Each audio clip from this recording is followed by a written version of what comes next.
go down here. A very important discussion in this month of mental health awareness. May is dedicated to celebrating and also creating awareness on mental health challenges. And this morning, we're taking this discussion to comprehensive continuum of care. If you're confused with what comprehensive continuum of care is, don't worry. There are many of us from before that, but I have guests with me who are experts in this very field, and they're going to inform us exactly what comprehensive continuum of care is and how important it is for people around you or yourself if you're undergoing mental health challenges. Before I get ahead of myself, let me just welcome my guests to the show. I'm glad to have you here this morning. How are you doing? Fine, thank you. I'm happy to be here and to be discussing mental health this month. Thank you for welcoming us here. Welcome to, sir. Thank you so much. I'm Dr. Davis Gatua, and I'm happy to be here to discuss this pertinent issue that has been affecting our nation, our young people, old people, and all generation alike. Right. That is Dr. Davis Gatua. He is counseling. Reverend Doctor. I'm informed that that's important to also mention. Reverend Dr. Davis Gatua is a counseling psychologist and lecturer at Kenyatta University. Dr. Susan, we didn't get to introduce you. I'll just give you that chance. Right. I'm Dr. Susan Hinga. I'm a consultant psychiatrist and a lecturer at Kenyatta University in the School of Medicine, the Department of Psychiatry and Mental Health. Right. Let's get into it right away. But before we discuss mental health and comprehensive continuum of care, what is the difference between a psychiatrist and a psychologist so that we are not confused who we are referring to who? Okay, if I could start off. Psychiatrists are medical doctors who have specialized in treating mental disorders. Just like you could have a pediatrician who specializes in treating children or an obstetrician who specializes in treating obstetrical women issues. So they are medical doctors first, and then they specialize to treat mental illnesses. All right. Yes. And then the psychiatrist, the psychologist, right? Yeah, thank you so much. Psychologists actually are professionals, well-trained, people who deal with anxieties or mental issues that are related to psychological effects. You realize that stress is part of our life. People get psychological challenges every day, and therefore psychologists get in to offer some psychological interventions on day-to-day challenges among the people, cutting across all the stages, be it children, adolescents, young adults, and even old people. Yep. Right. Let's get into mental health now. Before we get to know comprehensive continuum of care and what it encompasses, maybe I can get a definition from you, and then maybe later move on to Dr. Susan for the next set of questions. But what is mental health to begin with? Thank you so much. From psychological point of view, mental health can be defined as a state of well-being in which an individual realizes his or her potential or abilities. The person actually has ability to cope with normal stresses of life. And this is actually able to help someone to become more productive and fruitful and make a contribution to the society. So mental health actually is that state of well-being, okay, in all aspects. Call it psychological, intellectual, and even physical. So it actually encompasses that, because mental health, actually, when you are not mentally well, you may not also be spiritually well, you may not be physically well. So that's why we are saying it's a state of well-being. Yes. Right. Moving to Dr. Susan, we are talking about comprehensive care, and we are used to traditional care, which I'm thinking is your realm, of course, dispensation of medication as we already know it. What is comprehensive care? And then we can now get to know the difference between comprehensive care and what we are used to as, I will call it now, traditional healthcare. When we talk about care in mental health, it's slightly different from the usual thing we're used to in other specialities. Now, in mental health care, we look at the whole person when it comes to caring for them. And in this aspect, we use a model called a biopsychosocial model. It was first interestingly defined by a cardiologist many years ago in 1977. George Angel was the first person to describe it, but we have since embraced it in mental health. And we have looked at the different aspects in which we try to care for our patients. So the aspects are three. So the biopsychosocial are actually three words put together. So the first one is biological, which looks at the normal way in which the body functions, that's physiological, the functioning of the body, and where the functioning goes wrong, which is a pathology. The second aspect is the psychological. So we are looking at issues of the mind and the emotional well-being of a person. And then the social aspect, we look at the interactions of an individual.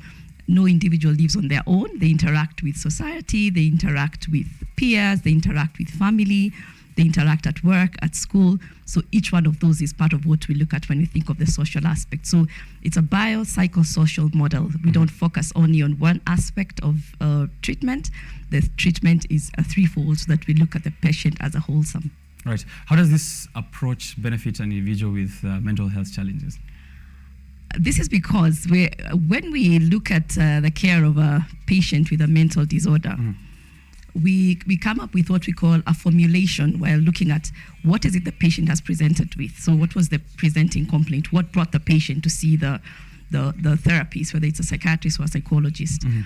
Now, from there, then we look at different aspects. What is it that predisposed this patient to actually get into this state where they are? Then we look again and ask ourselves, what is it that precipitated, actually increased whatever was predisposing, so that this patient eventually got tipped over and is now unable to function? Then we look at what is it that continues this, like perpetuating factors. What are those factors within the patient that continue the symptoms that we are seeing in the patient? And we also look at what are the things that are protective over this patient. So when you're focusing on care, we're looking at it as a whole, formulating something that is helpful to the patient.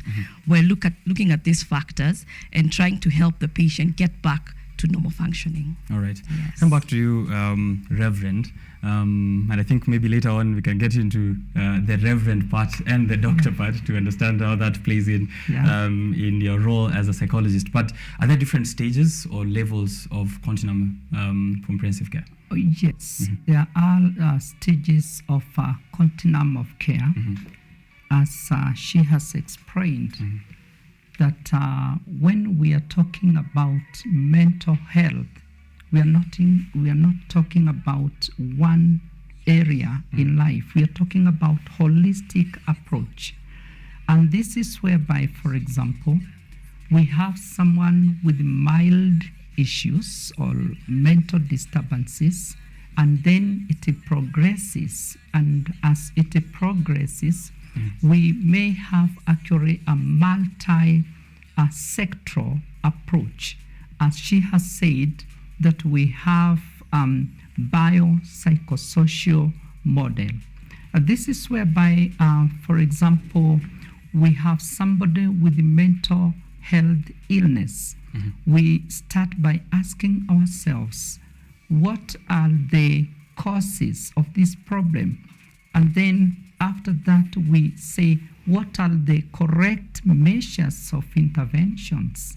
Therefore, actually, mental health illness or mental illness cannot be addressed using one single model or one single item or aspect. Therefore, there are these stages, for example. One, in order for one to have mental illness, it starts with just normal worries, normal anxieties. And if the anxiety is not addressed, it graduates to stress. And if the stress is not addressed at some point, it can actually go to the level of depression. So that's why we are saying that along these stages, there need to be some interventions at the onset stages, early stages. And therefore, we can now decide to say at what level do we need psychologists, at what level do we need psychiatrists. So there are those levels and stages in mental illness. Right. Yeah. All right. You've mentioned there, of course, at what level do we need this particular, healthcare professional and this other one? How does this collaboration ensure the seamless provision of this continuum care for mental health patients? Well, thank you so much. You realize that mental health treatment is not a single touch activity. It is rather a continuous and embraces a multi-sectoral, multi-dimensional approach. And therefore, for example, if someone comes complaining of probably continuous depression or anxiety, then a counselor may actually chip in. And if a counselor discovers that there is a need to refer this client to a psychiatrist, then you do. And actually, most of the causes of mental illness are diverse and depends on individual. And that's why we are saying that the treatment needs to be more customized. Actually, the continuum care needs to be customized. That means that as we are having this biopsychosocial model, you did know actually at what point are you referring this client to a psychiatrist, at what period of time do you need to refer this client either to rehabilitation center or outpatient center, and so on and so forth. So that, and you also see that even at home, because all people with mental illness actually, they live with some people at home, right? Then there is that care at home, there is that care in the hospital, there is that care with psychologists and so on and so forth. So there is a continuous approach and continuous attention given to the people suffering from mental illness. All right. Yep. That's great. What I'm understanding in this continuous application of comprehensive care is that there's need for appropriate level of care for each individual mental health patient or condition. And I think I'm going to bounce the next question back to Dr. Susan. What is the role that a psychiatrist's evaluation and assessment plays in ensuring that we are having that appropriate level of care for mental health conditions? Okay, now when patients seek help, they can choose to go to different places to seek help. So one of the places that they could go is walk into a hospital, to a general hospital, and probably find the doctor in casualty or the health worker in casualty and explain what their problem is or what has brought them to the hospital. So many times the first contact is probably with somebody who is a generalist, a general doctor, or somebody who is working in an A&D or a casualty.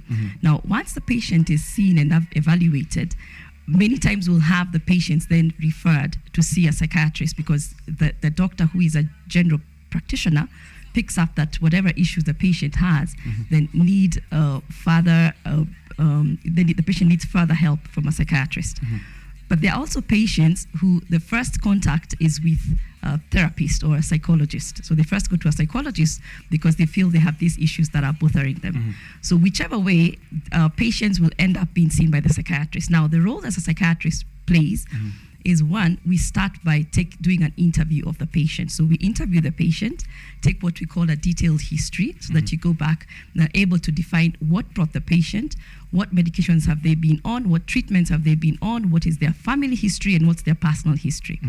In the same sitting, if you're able to get history from a next of kin, of somebody who lives or who knows the patient better, which could be a parent, a sibling, a spouse, a friend, or a fellow worker, then we call that corroborative history. So we get further details of history so that we can come up with a diagnosis of what is it that is ailing our patient.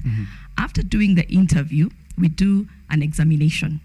So in the examination, we start with a physical examination, because some of the presentations that look as though it's a mental disorder may actually be a physical disorder that needs to be sorted out, and the patient then does not need to be wholly treated as though it's purely a mental disorder. Right. So we rule that out, and while ruling that out, we may also need to conduct tests so that we rule out that it's not this, and therefore this is what it is. Right. So we interview the patient, we examine the patient. So in the examination, we have a physical examination for the whole body, but we also have a special examination we call a mental status examination. Right.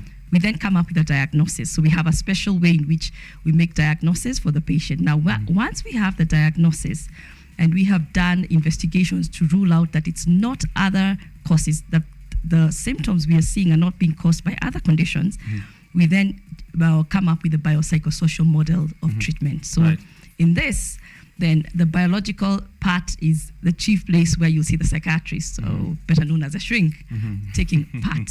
Now in the biological, we focus on knowing that a patient has what is physiological, the normal body functions are now not going on well, so they have a pathology.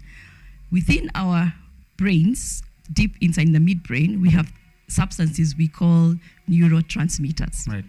Now, these are chemical messengers. Messengers pass information from one place to another. Now, these chemical messengers, they control our thinking, they control our mood, they control the way we behave.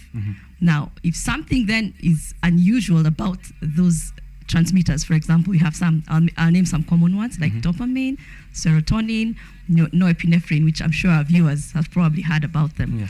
So if we have an imbalance in any of these neurotransmitters, and there are many others, I've just named the three common ones. If there's an imbalance, then that means that what we see on the outside, the behavior, the emotions, the thinking of the patient is then abnormal. So in biological, what we seek to do is correct that neurotransmitter so that it goes back to what is normal, and hence we change the emotions, the thinking, and the behavior of the patient. So that is a focus of the biological treatment. Okay. Yes. Dr. Davis, I'm going to ask you now, since she's mentioned there earlier in her response about, sometimes a patient will, the first person a patient will interact with may be a therapist, maybe a general practitioner, maybe a psychologist. How do we ensure a very smooth transition between these different professionals in the healthcare space to ensure that a patient is always getting to the right, the right assessment first at the very beginning? Thank you so much. Actually, all people live in a particular setup. For example, people at home, if they can be able to identify, or someone can feel that he's not okay, probably he's having some worries, probably he's having some dysfunctions like not having enough sleep. Someone could be having some problem with appetite. Someone could be having some problem with cognitions. Then two things can happen to an individual suffering from mental illness. One can decide personally to either speak at home or talk to the parents or the siblings, and then they can either discuss at that level. And if someone feels that no, this thing is becoming more challenging, they can choose now to go to a therapist as an individual. Someone's choice to go and see the therapist. Then the therapist actually at first will conduct what we call mental status examination, as Dr. Hinga has said.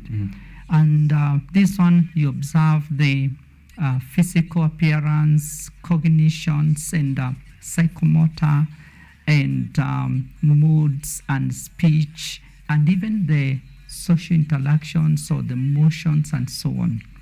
That's the first stage when someone goes to the therapist.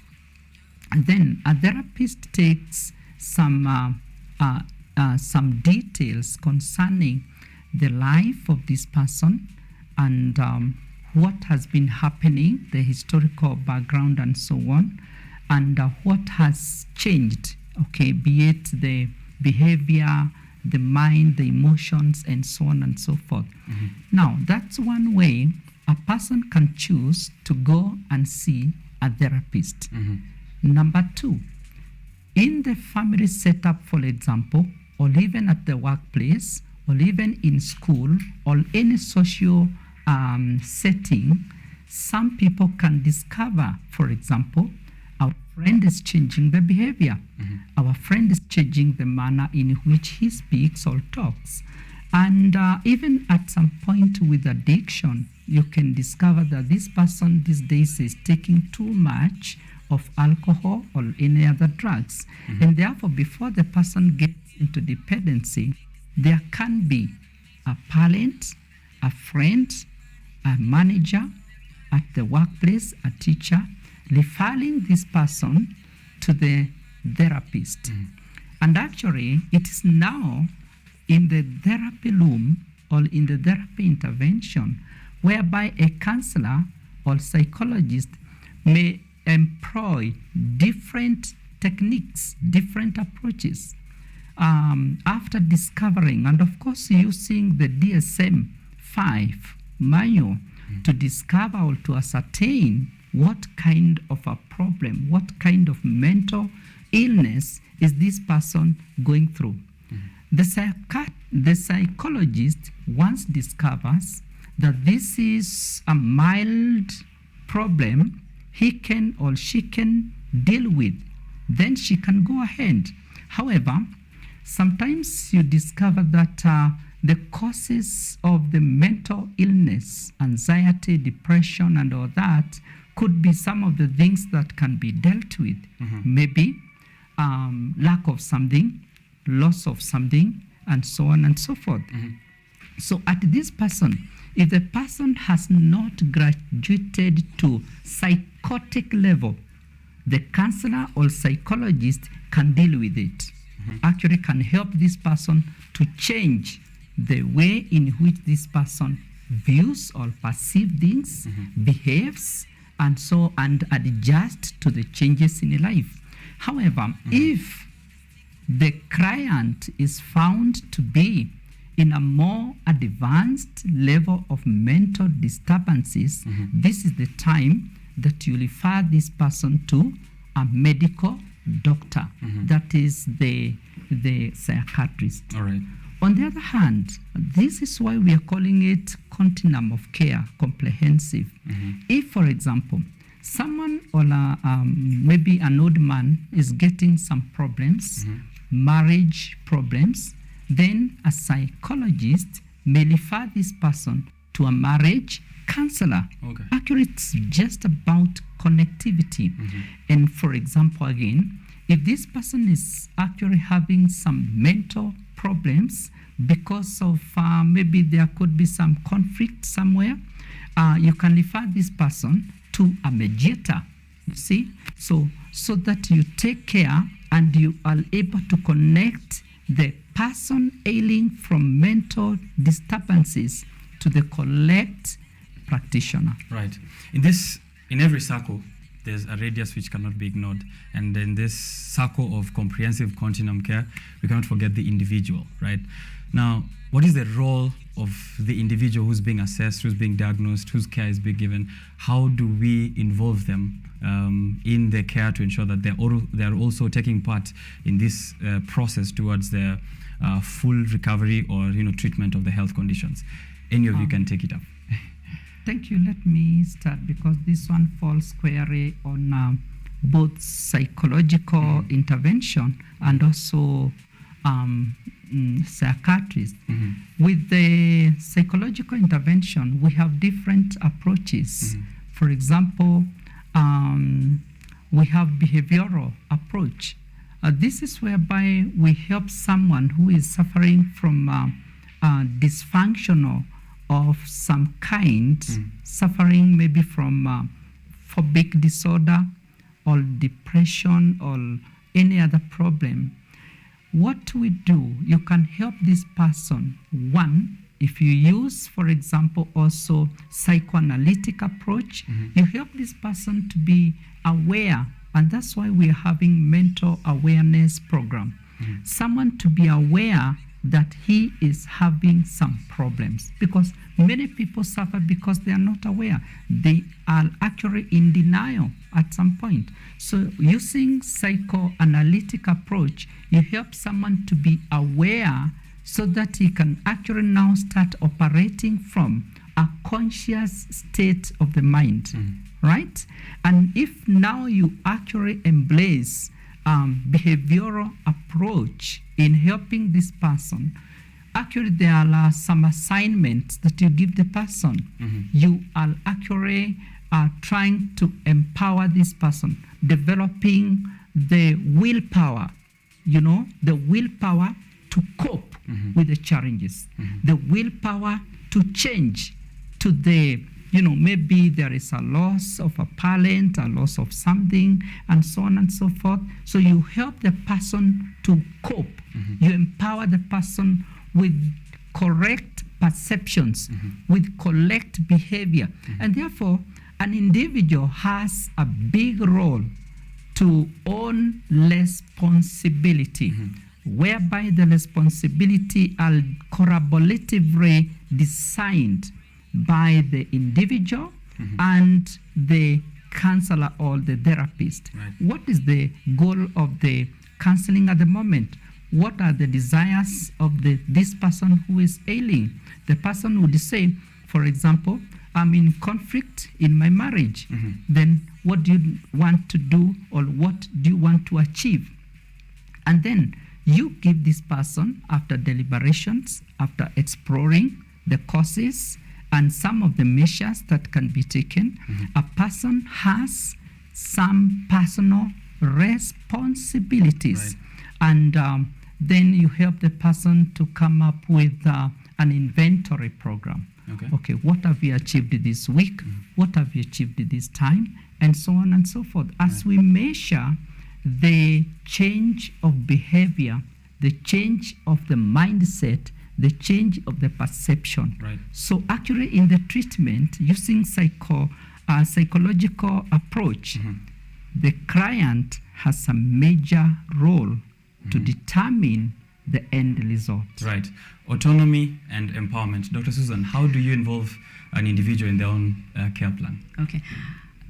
One of the major differences you see between physical illnesses and mental disorders is that sometimes patients with mental disorders do not have the ability to understand that they're unwell.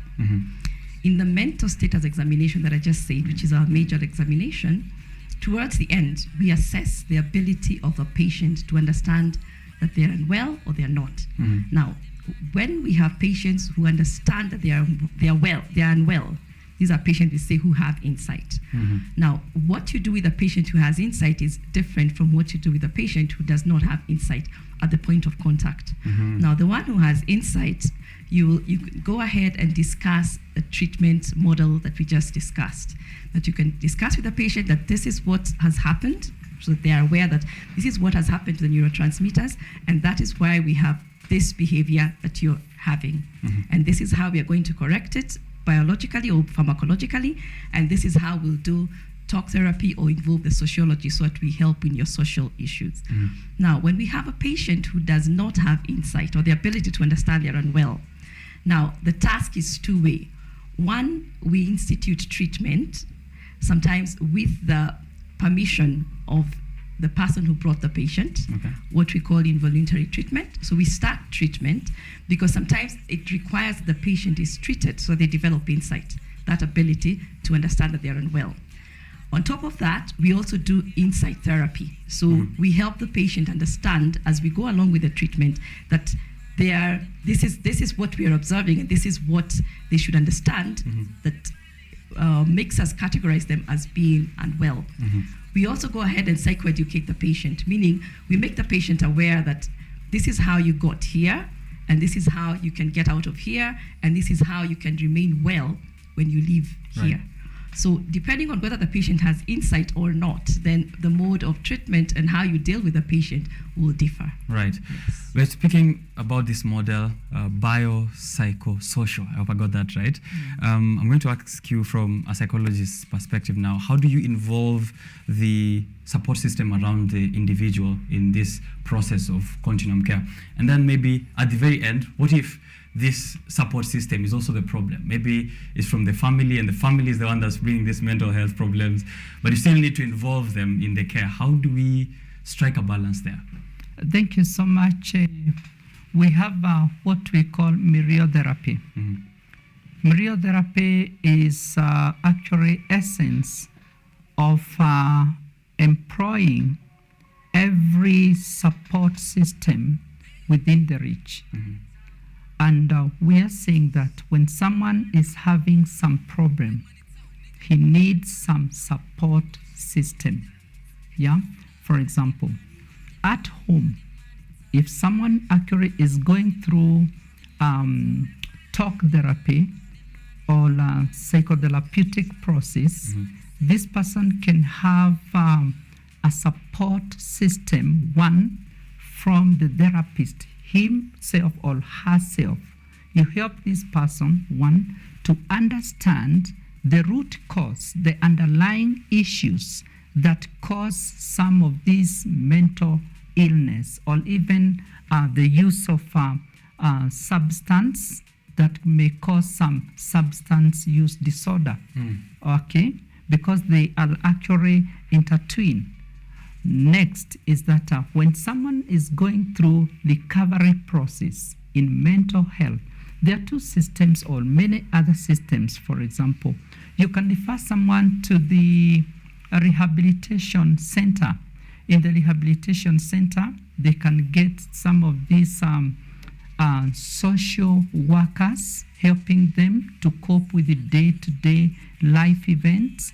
And even at home, for example, if someone is having some social problems, you help the parents. And you have asked that supposing the problem is this support group. Yeah? What you do, for example, if the problem is back at home, actually we say that you have a responsibility as a psychologist or a therapist to address the entire family. If the child has some problems, then it means that there could be probably parenting issues, there could be lack of some issues in the family, using Maslow approach, that there needs to be some basic needs, provision of basic needs. So you bring on board the parents. If it is school, you bring on board the teachers, you bring on board classroom teachers, the peer counselors in school, you bring also on board even the school counselors, and so on and so on. That means you do not address a specific person in the support system. You also work with the support system so that they can offer all support care to this person. Right. Yeah. All right. That is a very great way to put it there, to involve everyone around, not just the family, but maybe any other social setting in Actually, which... even at the workplace, at some point we have people suffering some anxiety or probably stress. And the stress could be coming from the line managers. That's true. So even if you help this client, the problem is the line manager. And that's why we take a step further and maybe have some sessions with the line managers or the management of an institution, for example, even an institution like this one, whereby you may have some stress, because stress is part of life, all right, caused by different things. Therefore, you need to bring every person on board. Right. The parents, the siblings, the neighbors maybe, and so on and so forth, so that they may be able to support this person. One, when people have some mental illness, or substance disorder, they suffer from stigma. They are stigmatized.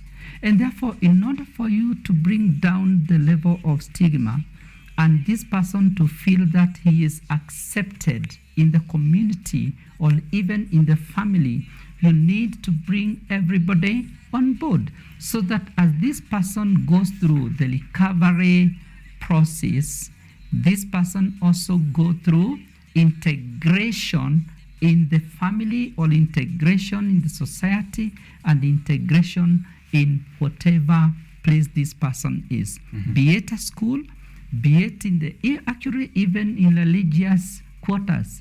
We advocate that even the clergy need to be trained at some point so that not every problem can be described as demonic attack. They need to know and to have some knowledge of this simple mental status examination, Right. so that they can be able to tell this is a mental condition and this is a spiritual issue, Right. and how it can be dealt with. Okay. So I think that as we help the people with the mental illness, the psychologists cannot work alone. Psychiatrists at the same time may not also be able to work alone. We need all each other as we actually offer a comprehensive care. Right. I'm going to get back to you, Reverend Dr. Davis, to get a comment on spirituality and how it plays a role there in mental health and maybe how you approach it. So far, you've just given us a bit of nuggets there. But to you, Dr. Susan, what are some advancements or maybe future directions that you see in treatment options for mental health patients in regards to continuum care of mental health?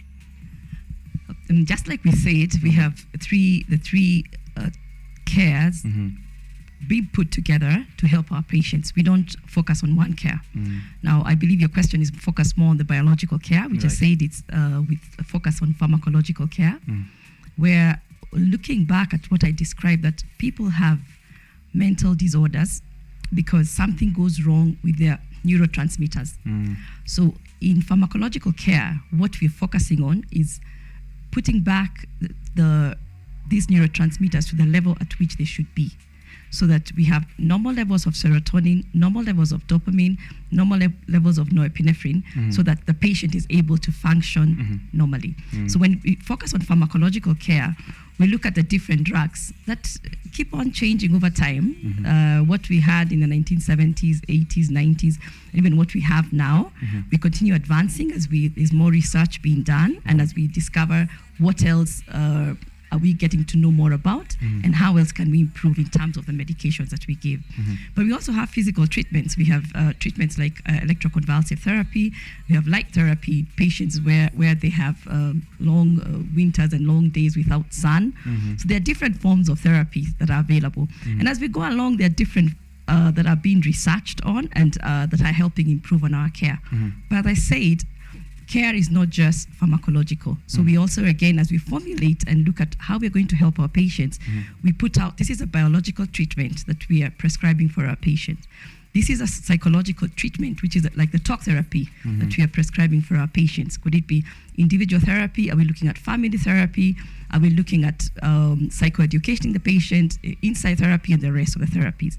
And finally, at the social level, again, we're looking at the interactions of the patient. How is your patient interacting with the family, with the peers, with school, with work? So again, we bring in the sociology. So the care is different levels, different people bringing in their input, so that we make and improve on the care or mental well-being of our patients. Right. Yes. And I'm sure in medical dispensation, there's maybe probably a conflict in how patients are handling their own, I will call it self-prescribed medication, which leads to substance abuse and whatnot.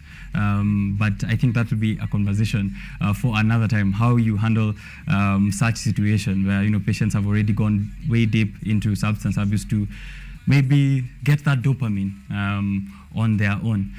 Coming back to you, Reverend, as we close up, future directions in terms of continuum care as regards to very specifically psychology, but also spirituality as well. Tell us a little bit about that.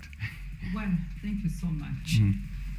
I would say that mental illness, especially in Kenya and in the world, is a pertinent issue of concern.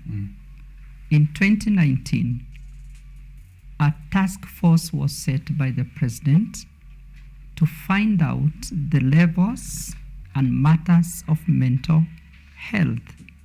Actually, and it was discovered that 1 person out of 4 is mentally ill. Okay? In every group of people, 1 person, and maybe today it's 1 person out of 3, right, because of the challenges that are all over. So the question is, what can we do? There has been a lot and an alarming issue of suicidal tendencies in the country, whereby we find, for example, in some counties, I did a research in 2017 in 2 counties in this country and discovered that many young people are committing suicide. Many young families are left without someone to take care of. Okay? So the question is, what should we do? What is the way forward for helping our people to overcome the challenges? As we said, this is actually a multi-dimensional approach. Okay? To start with, I think that we need to have professional psychologists deployed in every public and private sector. Okay? Right. They need to be, because the mental health issues and even the drugs use disorder begin or are triggered by very basic issues, maybe misunderstanding, some conflict, loss of property, loss of life of someone you love, and so on and so forth. So if we can have professional psychologists or counselors in every institution, actually just to mention, last year where we had a 9-year-old child in primary school committing suicide. Yeah. Very unfortunate. Very unfortunate. Today, I believe that in your news, every time there are these news that there has been some homicides, suicidal cases, murder here and there, and so on and so forth. This is something that we cannot keep quiet anymore. And we are saying, as psychologists in the country, in the land, that we need to have professional psychologists actually deployed in every sector. Even in the media stations, we need psychologists. That's actually. We need counselors. Even at the police, okay, security agencies. Yeah, just see what is happening in Mombasa. Who is taking care of those security agencies? Who are exhuming the bodies and all that? Probably no one. No one, actually. Look at our military people. Who takes care of them? Go to the schools. Who takes care of them? Look at the teachers. Look at the children. Go to the families. Who is doing that? And we are suggesting that we need professional, well-trained counselors or psychologists in every sector in the government.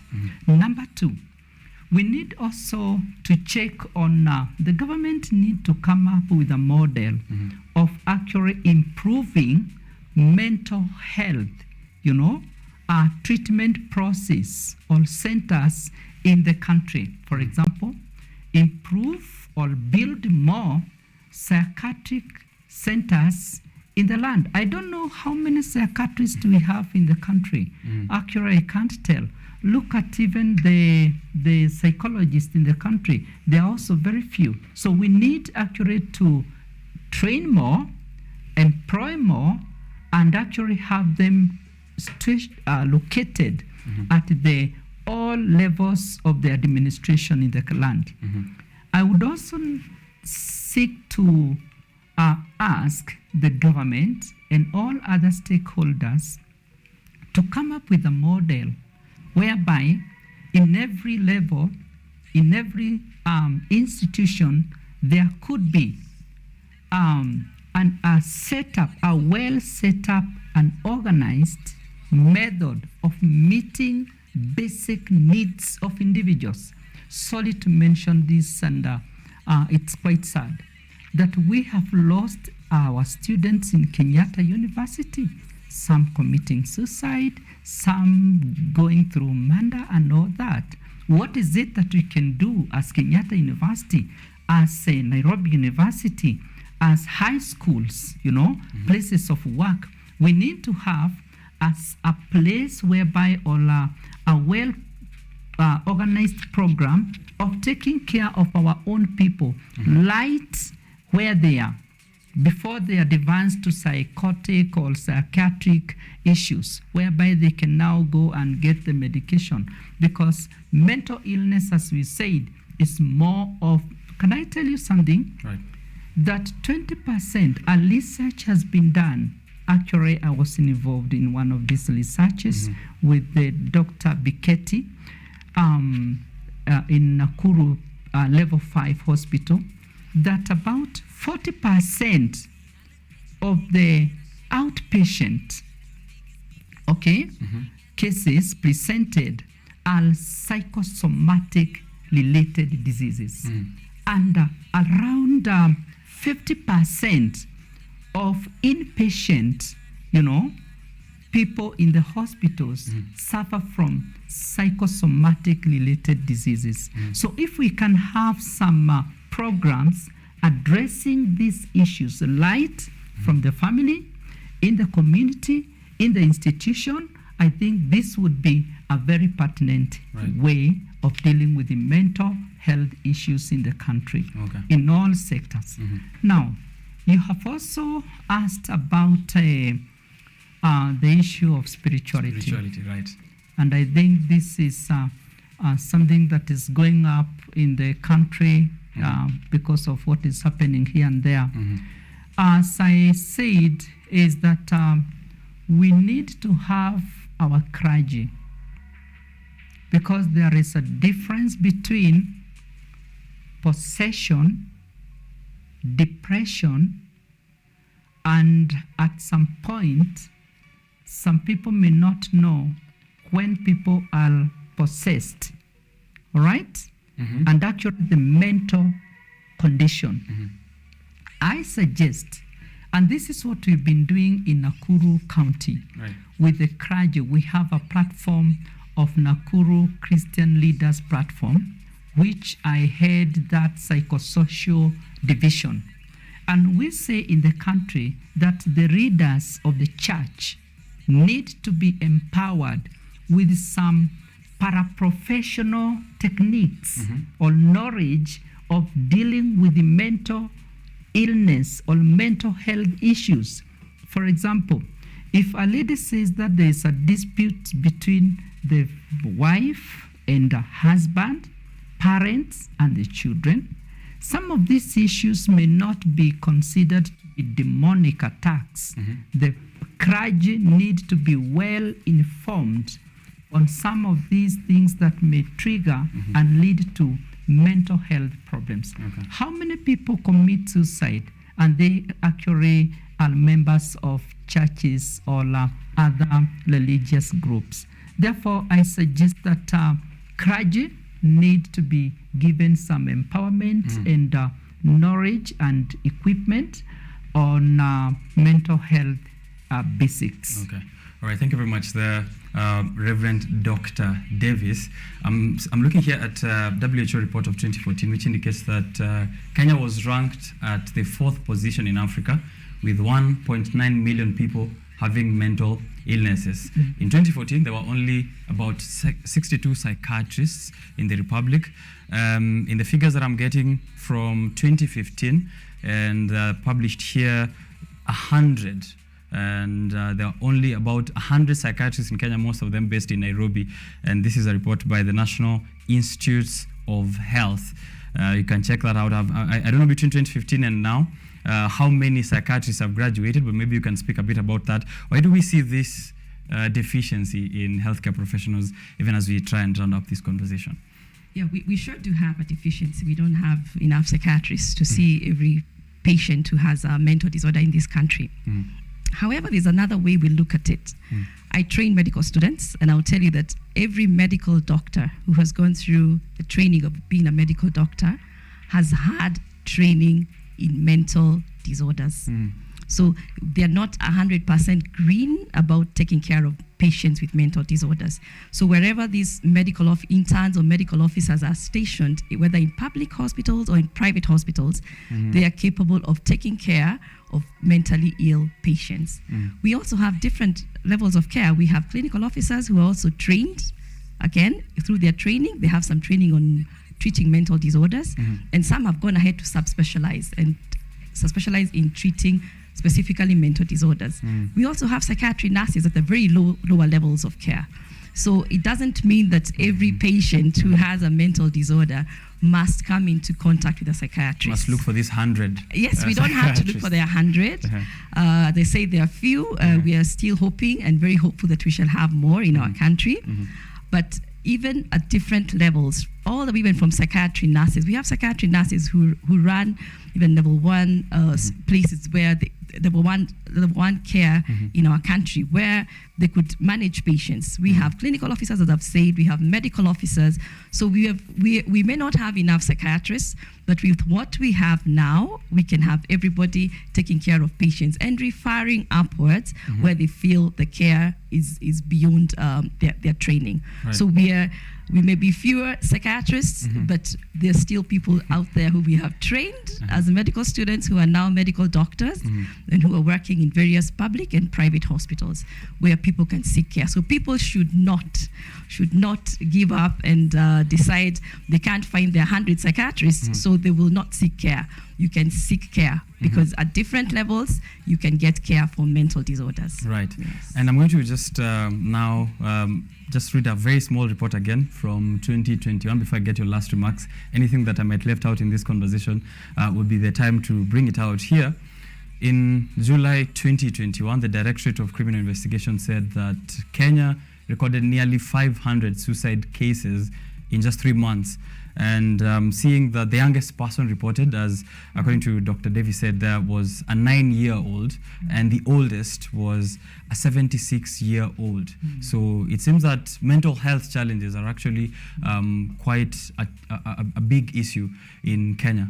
To finalize this conversation on that note, maybe a comment from you to other healthcare professionals and you as well, and maybe the general public on how we should handle this holistic approach towards mental health conditions.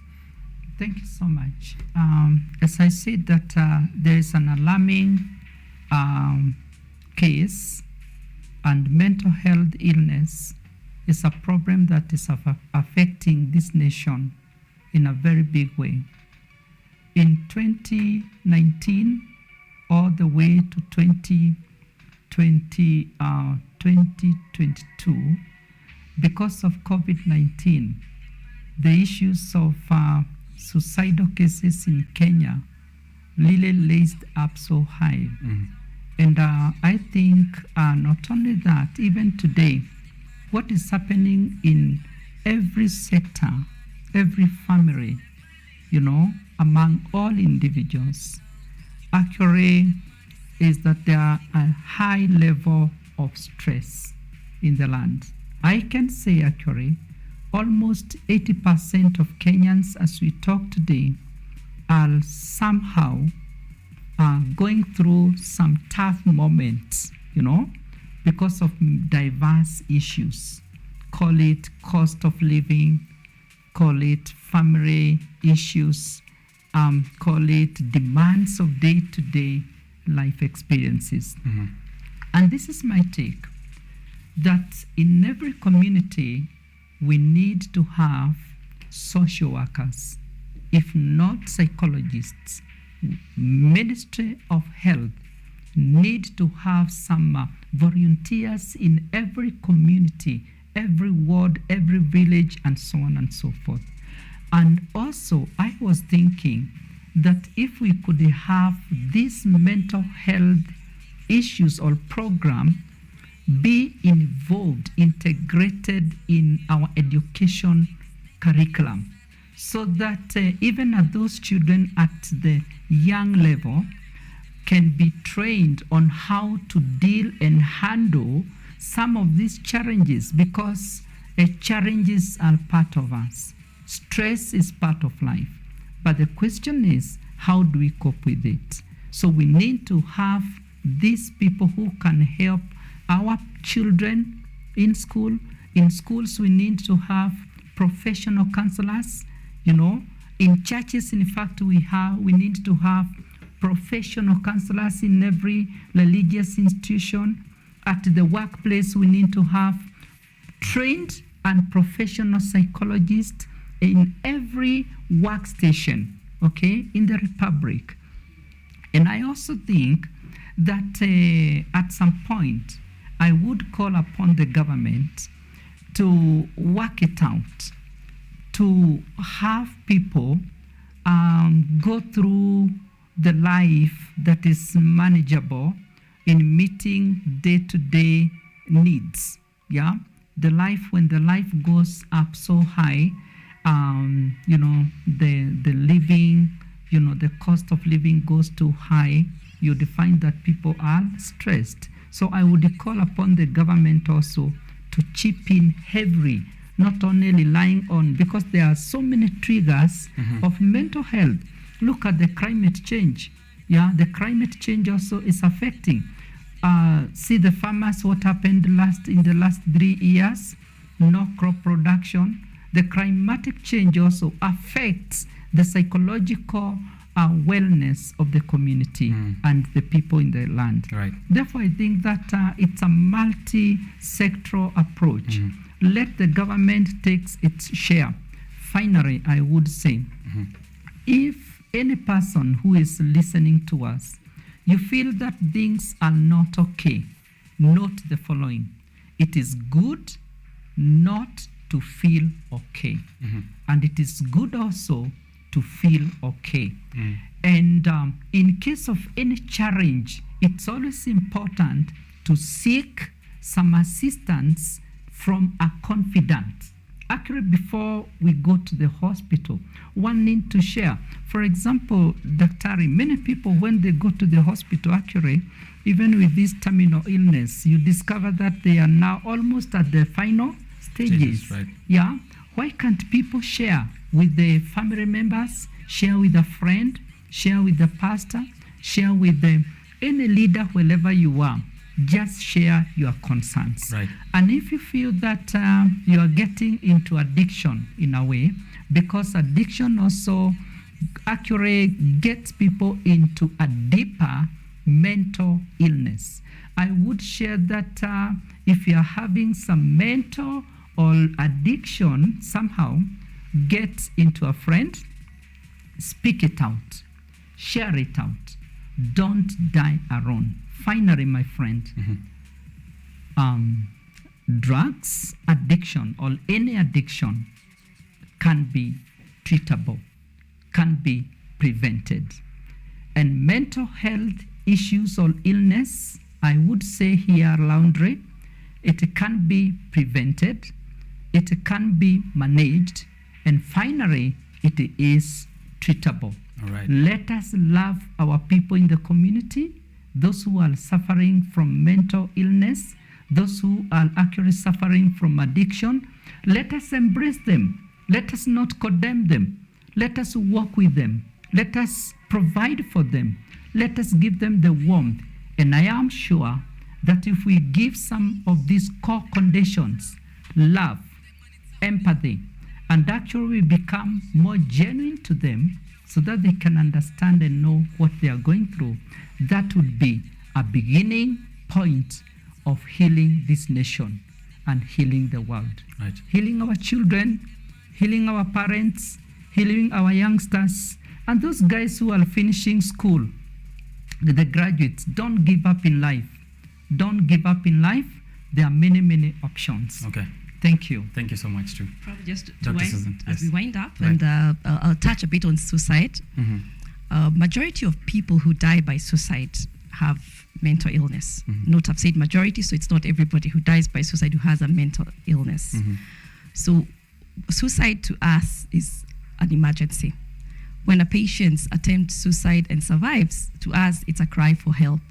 So we seek to pick out what is it that the patient is crying out for help when they survive. For example, when they attempt suicide and they survive.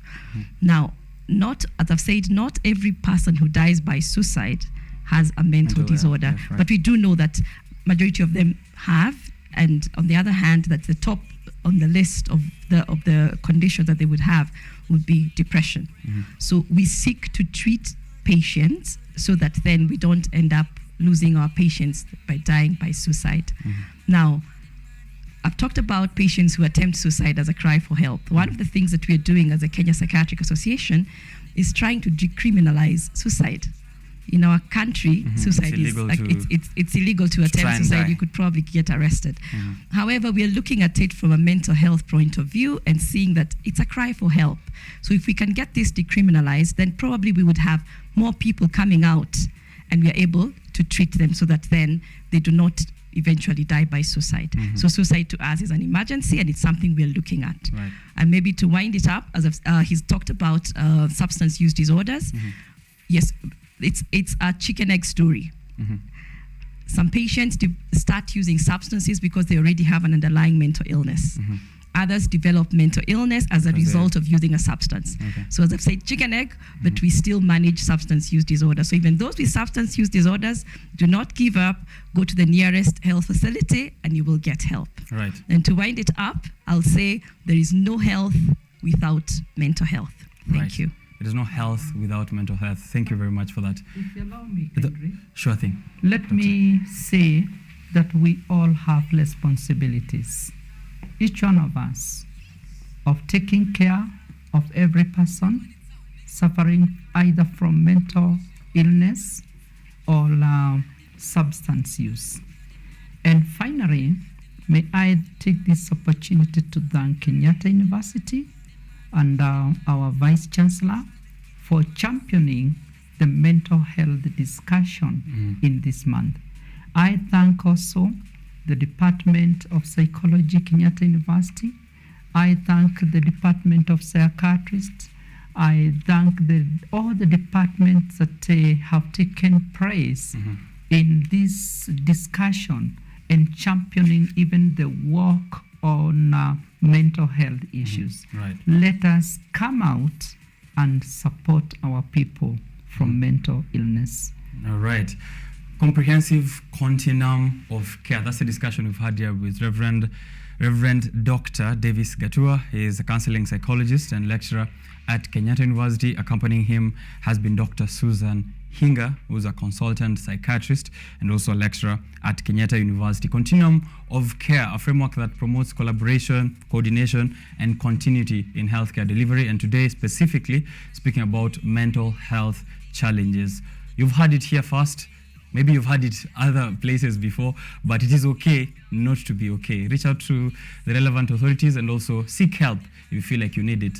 Don't shy away. And those other people who are in the support system of these individuals, please don't promote stigma if this kind of people or individuals are seeking for help. Thank you very much for tuning in to Be a Shara Tuesday for that conversation. I'm going to take a short break, coming back to read your feedback, all the questions and responses that you've been sending on social media, so don't go too far.